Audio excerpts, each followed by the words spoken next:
വേദിയിലും സദസ്സിലുമുള്ള സുഹൃത്തുക്കളെ സഹകളെ, ഈ സമയം വൈകിയ ഈ സമയത്ത് കൂടുതൽ കാര്യങ്ങളിലേക്ക് കടന്നുപോയി സംസാരിക്കണമെന്ന് ഞാൻ ആഗ്രഹിക്കുന്നില്ല.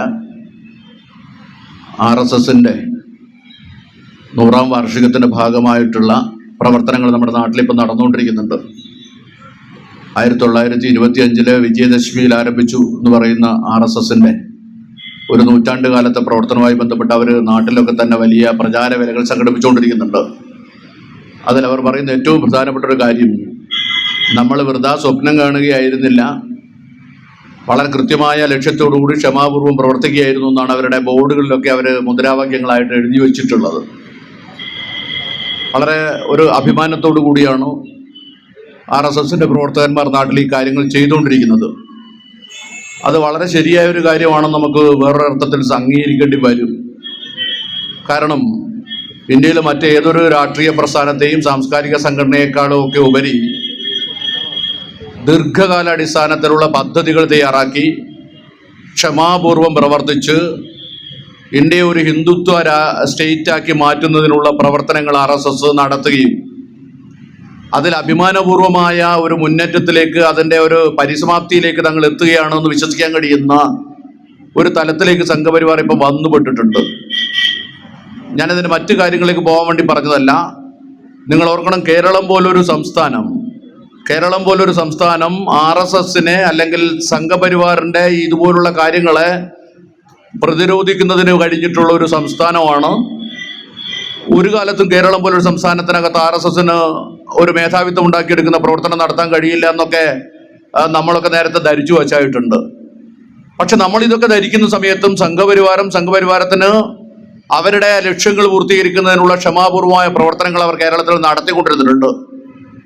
നിങ്ങൾക്ക് നോക്കിയാൽ അറിയാം, 1960 മുതൽക്ക് അവർ കേരളത്തിൽ ചെയ്യാൻ ശ്രമിച്ച ഏറ്റവും പ്രധാനപ്പെട്ട ഒരു കാര്യം, കേരളത്തിലെ പുരോഗമന പ്രസ്ഥാനങ്ങൾ, വിശേഷിച്ച് ഇടതുപക്ഷ പ്രസ്ഥാനങ്ങൾ, ദേശീയ പ്രസ്ഥാനങ്ങൾ, നവോത്ഥാന പ്രസ്ഥാനങ്ങളൊക്കെ ചേർന്ന് കേരളത്തിൽ രൂപപ്പെടുത്തിയെടുത്തിട്ടുള്ള ഒരു മതനിരപേക്ഷ പൊതുത്വം എന്ന് പറയുന്ന സെക്കുലർ പബ്ലിക് എന്നൊക്കെ നമുക്ക് വിളിക്കാവുന്ന ഒന്ന്, ഞാനതിന്റെ വിശദാംശങ്ങളിലേക്ക് പോവല്ല, അങ്ങനെ ഒന്ന് കേരളത്തിൽ ഉണ്ടാക്കിയെടുക്കാൻ, ഒരുപക്ഷെ ഇന്ത്യയിലെ മറ്റിതര സംസ്ഥാനങ്ങളിൽ വ്യത്യസ്തമായി കേരളത്തിലൊന്ന് ഉണ്ടാക്കിയെടുക്കുന്നതിന് വേണ്ടി ഇടതുപക്ഷ പ്രസ്ഥാനങ്ങൾക്ക് വിശേഷിച്ച് സാധിച്ചിട്ടുണ്ട് എന്നുള്ളൊരു വസ്തുതയാണ്. നമ്മുടെ നാട്ടിൻപുറത്തെ സാധാരണ തൊഴിലാളികളെ സംഘടിപ്പിച്ച് അവരുടെ ജീവിതാവശ്യങ്ങളുമായി ബന്ധപ്പെട്ട വർഗ സമരത്തിൽ ഇടപെടിച്ച് അവരുടെ ജാതിക്കും മതത്തിനും ഒക്കെ അതീതമായി അവരെ യോജിപ്പിച്ച്, വർഗപരമായി യോജിപ്പിച്ച് നടത്തിയിട്ടുള്ള പ്രക്ഷോഭങ്ങൾ, സമരങ്ങൾ, അതിന്റെ ഭാഗമായി രൂപപ്പെട്ട സാംസ്കാരിക തലത്തിൽ നടന്നിട്ടുള്ള മനുഷ്യരുടെ കൂട്ടായ്മകൾ, വായനശാലകൾ, ഗ്രന്ഥശാലകൾ, അങ്ങനെ തുടങ്ങിയിട്ടുള്ള കാര്യങ്ങൾ, നാട്ടിൻപുറത്ത് നടത്തിയിട്ടുള്ള സാംസ്കാരിക പരിപാടികൾ, വെള്ളരി നാടകങ്ങൾ, ഇങ്ങനെയൊക്കെ ഒരുപാട് കാര്യങ്ങളിലൂടെ മനുഷ്യരെ മതത്തിനും ജാതിക്കും അതീതമായ ഒരു പൊതുബോധത്തിലേക്ക് കൊണ്ടുവരാൻ സാധിച്ചിട്ടുള്ള സംസ്ഥാനങ്ങളിൽ ഒന്നാണ് കേരളം. അത് സംഭവിക്കുമ്പോൾ സംഘപരിവാർ ദീർഘകാലാടിസ്ഥാനത്തിൽ, ഒരുപക്ഷെ നിരവധി പതിറ്റാണ്ടുകൾ നീണ്ടു നിൽക്കുന്ന ഒരു പരിപാടി കേരളത്തിൽ രൂപപ്പെടുകയായിരുന്നു. നമ്മളൊരുപക്ഷെ അത് കേരളത്തിൽ ആരെങ്കിലും മനസ്സിലാക്കുക പോലും ചെയ്തിട്ടില്ല. അവർ ചെയ്യാൻ ശ്രമിച്ചത് ഈ മതനിരപേക്ഷ പൊതുത്വത്തെ മാറ്റിയിട്ട് അതിന്റെ സ്ഥാനത്തൊരു ക്ഷേത്ര പൊതുത്വം, ഒരു ക്ഷേത്രവുമായി ബന്ധപ്പെട്ട അതിന് ചുറ്റുപാടുമുള്ള വിശ്വാസികളുടെ കൂട്ടായ്മകൾ കെട്ടിപ്പടുക്കുന്നതിന് വേണ്ടിയുള്ള പരിപാടികൾ ഉണ്ടാക്കുമായിരുന്നു. അതിനവർ ഒരുപാട് വളണ്ടിയർമാരെ ഉപയോഗിച്ചിട്ടുണ്ട്. അവിവാഹിതരായിട്ടുള്ള ചെറുപ്പക്കാരെ നാട്ടുമ്പുറങ്ങളിൽ പൊന്ന് താമസിപ്പിച്ച് ഹിന്ദു ഭവനങ്ങളുമായി ബന്ധപ്പെടുത്തി നടത്തിയിട്ടുള്ള പ്രവർത്തനങ്ങൾ, അതിനുവേണ്ടി വേദപഠന കേന്ദ്രങ്ങൾ, ജ്യോതിശാലയങ്ങൾ, അങ്ങനെ തുടങ്ങിയിട്ടുള്ള ഒട്ടനവധി കാര്യങ്ങൾ നമ്മുടെ നാട്ടുമ്പുറത്തുണ്ടാക്കി. ഈ ചെറുപ്പക്കാരിലൂടെ നമ്മുടെ നാട്ടുമ്പുറത്തെ കീഴാളന്റെ ദേവസ്ഥാനങ്ങളെ, കാവുകളെ, അന്തിത്തിരി കാവുകളെ, അതുപോലെ ആദിവാസികളുടെ ആരാധനാമൂർത്തികളെ ഒക്കെ തന്നെ ആ സവർണ ക്ഷേത്രങ്ങളാക്കി മാറ്റി, ബ്രാഹ്മണിക്കലായിട്ടുള്ള ക്ഷേത്രങ്ങളാക്കി മാറ്റി ഹിന്ദുത്വവൽക്കരണം നടത്തുന്നതിന് വേണ്ടിയുള്ള പരിശ്രമങ്ങൾ നടത്തിയിട്ടുണ്ട്. അതിനവർ ഏറ്റവും കൂടുതൽ കേരളത്തിൽ ഉപയോഗിച്ചത് കമ്മ്യൂണിസ്റ്റ് പാർട്ടി പ്രവർത്തകന്മാരെയായിരുന്നു. നാട്ടുപുറത്തെ കമ്മ്യൂണിസ്റ്റ് പാർട്ടി അനുഭാവികളും പ്രവർത്തകരുമായിട്ടുള്ള ആളുകളെ യോജിപ്പിച്ചിട്ട് അവരിലേക്ക് ഈ പറയുന്ന ക്ഷേത്ര പൊതുത്വത്തിന്റെ, ടെമ്പിൾ പബ്ലിക് എന്ന് പറയുന്ന ഒന്നിന്റെ നിലയിലേക്ക് നമ്മുടെ നാട്ടുമ്പുറങ്ങളെ മാറ്റിയെടുക്കുന്നതിനുള്ള പ്രവർത്തനങ്ങൾ അവർ വളരെ വിജയകരമായി 3-4 പതിറ്റാണ്ടുകൾ കൊണ്ട് ഭംഗിയായി കേരളത്തിൽ നിർവഹിച്ചു എന്നുള്ളത് ഇന്ന് തിരിഞ്ഞു നോക്കുമ്പോൾ ഒരു ഗവേഷണ വിദ്യാർത്ഥിക്ക് വളരെ കൃത്യമായി കാണാൻ പറ്റും. അതിനാവശ്യമായ എല്ലാ കാര്യങ്ങളും അവർ നാട്ടുമ്പുറത്ത് ചെയ്തു. അതിനാവശ്യമായ കാര്യങ്ങളാണ് എല്ലാം. ഇന്നിപ്പോൾ ബ്രാഹ്മണ ക്ഷേത്രങ്ങളായി, അതുമായി ബന്ധപ്പെട്ട ബ്രാഹ്മണിക് ഐഡിയോളജി വന്നു, അതിന് ചുറ്റും ഒരു ക്ഷേത്രത്തിനോട് കേന്ദ്രീകരിച്ചുകൊണ്ട് അവിടെ കലാക്ഷേത്രങ്ങൾ വന്നു, ജ്യോതിഷ പഠന കേന്ദ്രങ്ങൾ വന്നു, തന്ത്രവിദ്യാ പഠനം വന്നു, അങ്ങനെ തുടങ്ങിയിട്ടുള്ള കുറെ കാര്യങ്ങൾ. സ്ത്രീകളുടെ പ്രത്യേക കൂട്ടായ്മകൾ വന്നു. വാട്സപ്പ് ഒക്കെ സംഭവിക്കുന്ന സമയത്തോടുകൂടി വാട്സപ്പ് ഗ്രൂപ്പുകൾ വളരെ വ്യാപകമായി ഉണ്ടാക്കി. അതുവഴിയൊക്കെ ഒരു ഹിന്ദുത്വ പൊതുത്വം, ഒരു ടെമ്പിൾ പബ്ലിക് എന്ന് പറയാവുന്ന ഒന്ന് നാട്ടുപുറത്ത് ഉണ്ടാക്കിയെടുക്കുന്നതിൽ RSS വളരെ വിജയകരമായി മുന്നോട്ട് പോയി എന്നതൊരു അനുഭവം, നമ്മുടെ മുമ്പിലൂടെ അനുഭവമാണ്. ഏതാണ്ടൊരു 1990, 2000 ആണ്ടൊക്കെ ആകുമ്പോഴേക്കും ഈ പ്രവൃത്തിയിൽ അവർക്ക് പൂർണ്ണമായി വിജയം നേടാൻ കഴിഞ്ഞിട്ടുണ്ട്. ഞാൻ ഓർക്കുകയാണ്, കഴിഞ്ഞൊരു 4 വർഷം മുമ്പ് ചെറുകോൽപ്പുഴയിൽ ചേർന്നിട്ടുള്ള RSSന്റെ ഒരു ശിബിരത്തിൽ അവർ വിലയിരുത്തിയ ഒരു കാര്യമുണ്ട്. അവർ പറഞ്ഞത്, കേരളത്തിൽ വലിയ തോതിൽ ഹൈന്ദവവൽക്കരണം നടത്തുന്നതിന് വേണ്ടി നമുക്ക് കഴിഞ്ഞിട്ടുണ്ട്. വലിയ തോതിൽ ഹൈന്ദവവൽക്കരണം, ഹിന്ദുത്വ ബോധം കേരളത്തിലെ സാധാരണ പുരോഗമനവാദികളായിട്ടുള്ള മനുഷ്യർക്കിടയിൽ പോലും ഉണ്ടാക്കിയെടുക്കാൻ നമുക്ക് സാധിച്ചിട്ടുണ്ട്. ഇസ്ലാമോഫോബിയ വളരെ വ്യാപകമായി, മുസ്ലിം വിരുദ്ധത എല്ലാ വിഭാഗങ്ങൾക്കിടയിലും പ്രചരിപ്പിക്കാൻ നമുക്ക് സാധിച്ചിട്ടുണ്ട്. പക്ഷേ ഇത് രണ്ടും സംഭവിക്കുമ്പോഴും ഹിന്ദുത്വവൽക്കരണം നടക്കുമ്പോഴും അതുപോലെ തന്നെ ഇസ്ലാമോഫോബിയ പ്രചരിപ്പിക്കുമ്പോഴും RSSന് അവരുടെ രാഷ്ട്രീയ പാർട്ടിയായിട്ടുള്ള BJPക്ക് വോട്ട് കിട്ടാവുന്ന ഒരു രാഷ്ട്രീയ സാഹചര്യത്തിലേക്ക് വരാൻ സാധിച്ചിട്ടില്ല എന്നത് ഗൗരവമായി അവർ പറയണം. ഇന്ത്യയിലെ ഏറ്റവും കൂടുതൽ ശാഖകൾ പ്രവർത്തിക്കുന്ന സംസ്ഥാനമാക്കി കേരളത്തെ മാറ്റിയെടുക്കാൻ അവർക്ക് കഴിയുമ്പോഴും കേരളത്തിൽ അവർക്ക് വോട്ട് ലഭിക്കുന്ന ഒരു അന്തരീക്ഷം ഉണ്ടാക്കിയെടുക്കാൻ അവർക്ക് സാധിച്ചിരുന്നില്ല. അതിൽ കഴിയാതിരുന്നത് കേരളത്തിലെ പുരോഗമന പൊതുബോധമായിരുന്നു. അത് ഈ പറയുന്ന പുരോഗമന പ്രസ്ഥാനങ്ങൾ ഉണ്ടാക്കിയെടുത്തതായിരുന്നു. ആ പൊതുബോധത്തെ മുറിച്ചു കടന്നു പോകാൻ അവർക്ക് പറ്റിയില്ല. ആ മുറിച്ചു കടന്നു പോകുന്ന പ്രവർത്തനം വളരെ ആസൂത്രിതമായി അവരിപ്പോൾ നടപ്പിലാക്കിക്കൊണ്ടിരിക്കുന്നു. ഇന്നിപ്പോൾ നമ്മൾ കേരളത്തിൽ കണ്ടുകൊണ്ടിരിക്കുന്നത്, നമ്മൾ ഈ പറയുന്ന അയ്യപ്പ സംഗമത്തിന്റെ ഭാഗമായിട്ടായിരുന്നാലും ശരി, ഇന്ന് മാതാ അമൃതാനന്ദമയ്യ ആദരിക്കുന്നതായിരുന്നാലും ശരി, അതുപോലെ നടന്നുകൊണ്ടിരിക്കുന്ന ഒട്ടനവധി ഹൈന്ദവ പ്രതിച്ഛായയുള്ള പരിപാടികൾ സംഘടിപ്പിക്കുക വഴി കേരളത്തിലെ പുരോഗമന പ്രസ്ഥാനത്തെ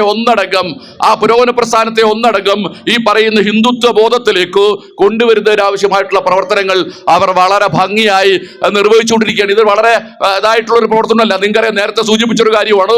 ഒരുപക്ഷെ കണ്ടാൽ മുഖത്ത് നോക്കാൻ പറ്റാത്ത രണ്ട് പ്രസ്ഥാനങ്ങളായി അകന്നു നിന്നിരുന്ന RSSും കമ്മ്യൂണിസ്റ്റ് പ്രസ്ഥാനങ്ങളും എങ്ങനെ പരസ്പരം യോജിച്ചു നിൽക്കാവുന്ന ഒന്നായി തീർന്നു നിങ്ങൾ ആലോചിക്കണം. നിങ്ങൾ ഇവിടുന്ന് ഒന്ന് കണ്ണൂരിലോട്ട് സഞ്ചരിച്ചാൽ പയ്യന്നൂർ മുതൽ കാസർഗോഡ് വരെയുള്ള മേഖലകളിൽ നിന്ന് ഗണേശ പൂജകൾ നടത്തിക്കൊണ്ടിരിക്കുന്നത് RSSന്റെയും അതുപോലെ തന്നെ കമ്മ്യൂണിസ്റ്റ് പാർട്ടിയുടെയും പ്രവർത്തകന്മാർ ഉൾച്ചേർന്നിട്ടുള്ള ആഘോഷ കമ്മിറ്റികൾ വഴിയാണ്. ഒരു കാലത്ത് പരസ്പരം മുഖത്ത് നോക്കാത്തവരാണെങ്കിലും ഈ നിലയിലുള്ള ഹൈന്ദവ കൂട്ടായ്മകൾ സംഘടിപ്പിക്കുന്നതിനുള്ള കാര്യങ്ങൾ നടക്കുന്നു. നമ്മുടെ നാട്ടുമ്പുറത്ത് അയ്യപ്പ ക്ഷേത്രങ്ങളെ കേന്ദ്രീകരിച്ച് തുടർന്ന് അങ്ങോട്ട് നാട്ടുമ്പുറങ്ങളിലെ ഈ അയ്യപ്പ സംഗമത്തിന്റെ ഭാഗമായുള്ള പരിപാടികൾ സംഘടിപ്പിക്കുന്നതിനുള്ള പദ്ധതികൾ അടിയറയിൽ ഒരുക്കിക്കൊണ്ടിരിക്കുകയാണ്. അതായത് CPMനും RSSനും ഇടയിൽ ഉണ്ടായിരുന്ന ഹഡിൽസുകൾ, പരസ്പരം അടുക്കാൻ കഴിയാത്ത കാര്യങ്ങൾ, അതിനെയൊക്കെ പൊളിച്ചു മാറ്റി പരസ്പരം യോജിച്ചു നിൽക്കാവുന്ന ഒരുപക്ഷെ പുരോഗമന ആശയങ്ങൾ ഉൾക്കൊണ്ട ഒരു വലിയ ജനതയെ സംഘപരിവാറിന് അനുകൂലമായി തീർക്കാവുന്ന പ്രവർത്തനങ്ങൾ വളരെ ഭംഗിയായി കേരളത്തിൽ നടന്നുകൊണ്ടിരിക്കുന്നു. അതിന് നേതൃത്വം കൊടുത്തുകൊണ്ടിരിക്കുന്നത് ഇടതുപക്ഷ പ്രസ്ഥാനമാണ് എന്നത് വളരെ ഗൗരവമായ ഒരു പ്രശ്നമാണ്. ഈ കാര്യങ്ങളെയൊക്കെ മനസ്സിലാക്കിക്കൊണ്ട് മാത്രമേ നമുക്ക് പുതിയ കാലത്ത് നിലപാടുകൾ സ്വീകരിക്കാൻ പറ്റൂ. നമുക്കൊരു ഫാസിസ്റ്റ് വിരുദ്ധ സംഗമം സംഘടിപ്പിക്കുക എന്ന് പറയുന്നത് വളരെ നല്ല കാര്യമാണ്, വളരെ ശുഭോദർക്കമായ കാര്യമാണ്. അത്തരം ഒരു പരിപാടി നടക്കുന്നതിന്റെ ഭാഗമായി ഈ കാര്യങ്ങളെ കുറിച്ചൊക്കെ പൊതുവായി അറിയുന്ന നമ്മൾക്ക് ഇവിടെ വരാം, സംസാരിക്കാം, പരസ്പരം നമുക്കറിയാവുന്ന കാര്യങ്ങൾ അങ്ങോട്ടും ഇങ്ങോട്ടും പറയാം. നിങ്ങളുടെ മുമ്പിൽ സംസാരിക്കുമ്പോൾ ഞാൻ എന്തെല്ലോ വലിയ കാര്യങ്ങൾ നിങ്ങളോട് പറഞ്ഞു എന്ന് എനിക്ക് അഭിമാനിക്കാം. എനിക്ക് തിരിച്ചു പോകാം, വൈകുന്നേരം വീട്ടിൽ പോയി സുഖമായി കിടന്നുറങ്ങുകയും ഭക്ഷണം കഴിച്ച് കിടന്നുറങ്ങുകയും ചെയ്യാം. കാരണം ഇത് പറയുമ്പോൾ എന്നെ ആരും ഇവിടെ ഇപ്പോൾ ആക്രമിക്കുന്ന ഒരു സ്ഥിതി കേരളത്തിലില്ല. വലിയ ചെറിയ മാറ്റങ്ങളൊക്കെ വന്നുകൊണ്ടിരിക്കുന്നുള്ളത് ശരിയാണ്. കഴിഞ്ഞ ദിവസം സംഘപരിവാറിനെതിരായിട്ടുള്ള ഒരു ചിഹ്നം ഉപയോഗിച്ച് ഒരു ഫേസ്ബുക്ക് പോസ്റ്റ് ഞങ്ങളുടെ സംഘടന ജനാധിപത്യ വേദി ഇട്ടതിന് എനിക്കെതിരായി കേരളത്തിലെ കമ്മ്യൂണിസ്റ്റ് ഗവൺമെന്റ് കേസെടുത്തു എന്നുള്ളതാണ്. ആരും പരാതിപ്പെടുത്തിട്ടൊന്നുമില്ല.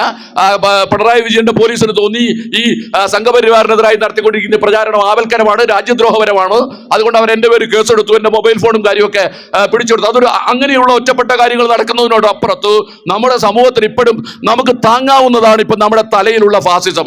അതുകൊണ്ട് നമുക്ക് ഇങ്ങനെ ഈ സമൂഹത്തിലെ മിഡിൽ ക്ലാസ്സിൽ പെട്ടിട്ടുള്ള മധ്യവർഗത്തിൽ പെട്ടിട്ടുള്ള സുഖമായി ഭക്ഷണം കഴിച്ച് ജീവിക്കുന്ന ഞാനും നിങ്ങൾ ഉൾപ്പെടുന്ന ഒരു മധ്യവർഗ സമൂഹത്തിന് ഇതിനെതിരായി വലിയ നെടുനീളൻ വർത്തമാനങ്ങളും കാര്യങ്ങളൊക്കെ പറഞ്ഞ് മുന്നോട്ട് പോകാനുള്ള അവസരം ഇപ്പോൾ ഉണ്ട്. പക്ഷേ ഇതെല്ലാ കാലത്തും ഇങ്ങനെ നിലനിൽക്കുമെന്ന് നമുക്ക് കരുതിക്കൂടാ. അത് നമുക്ക് ആ സമയത്ത് നമുക്ക് ഇതുപോലുള്ള സംഗമങ്ങൾ സംഘടിപ്പിക്കാൻ പറ്റണമെന്നില്ല. ഫാസിസത്തിനെതിരായി ഒരു ജനതയെ അണിനിരത്താൻ ആവശ്യമായ പദ്ധതികൾ ഉണ്ടാകുമ്പോൾ അനിവാര്യമായും അത്തരമൊരു ചെറുത്തുനിൽപ്പ് മുമ്പിൽ നിൽക്കുമ്പോൾ മാത്രമേ നമുക്കതിനെ പ്രതിരോധിക്കാൻ പറ്റൂ. അത്തരമൊരു അവസ്ഥ നമ്മുടെ ചുറ്റുപാടും സംജാതമായിക്കൊണ്ടിരിക്കുന്നുണ്ട് എന്ന് തിരിച്ചറിവ് നമുക്ക് ഉണ്ടാകുമ്പോഴാണ് നമുക്ക് ഫാസിസത്തിനെതിരായിട്ടുള്ള ചെറുത്തുനിൽപ്പിന് ആവശ്യമായ കാര്യങ്ങൾ ചെയ്യാൻ പറ്റുക. തീർച്ചയായും ഇത്തരത്തിലുള്ള ഒരു സമ്മേളനങ്ങൾ അതിന് നമുക്ക് സഹായകമാവട്ടെ എന്ന് മാത്രം പറഞ്ഞുകൊണ്ട് ഞാൻ എൻ്റെ വാക്കുകൾ അവസാനിപ്പിക്കുന്നു. അഭിവാദ്യങ്ങൾ.